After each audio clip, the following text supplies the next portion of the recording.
שלום, אני יודליה מירושלים, אני בת 13. אני עושה את התפקיד של רות, ולמדתי שנתיים תיאטרון. נו, מחייג? מולי מתעלם ממנה, מקשיב.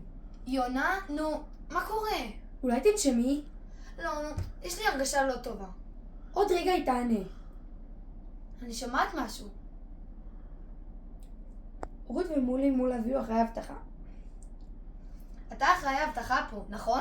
אחרי ההבטחה? בטח, מה שתגידי. אנחנו מחפשים את סבתא שלנו.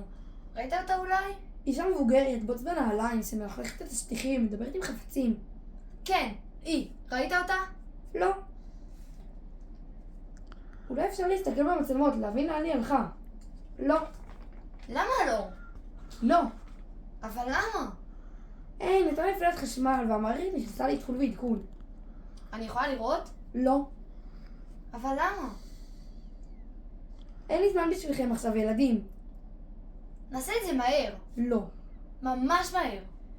היא לא מתעייפת, תאמין לי שהיא יכולה להמשיך ככה שעות. תראו, זה מה ששווה כל הטכנולוגיה, כשיעלה אני אקרא לכם. מה את עושה? מנסה. זה זז. את אפילו לא יודעת מה זה. זה כמו בלימוד. דמות צורות לבנות היו לרבן גמליאל בטבלה בכותל ובעלייתו. אז אברך צדק, יש קשר בין הצופן פה למשנה. בטח צריך לסדר את זה לפי סדר המופעים. תעצרי, אם זה היה כל כך פשוט, כבר היו מפצחים את הצופן מזמן. אז מה? מה שאמרתי, תעצרי, את עושה בלאגן, עכשיו שמעת? אני חושבת בתנועה. אני שם אותם בסדר הנכון.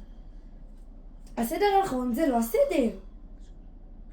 ההמשך של המשנה. ועוד באו שניים ואמרו, ראינו בזמנו בליל עבורו לא נראה, וקיבלן רבן גמליאל. זהו, צריך לסדר את זה לא לפי מופעי הריח האמיתיים, אלא לפי המשנה. זה הסוד, הרמז מהמשנה.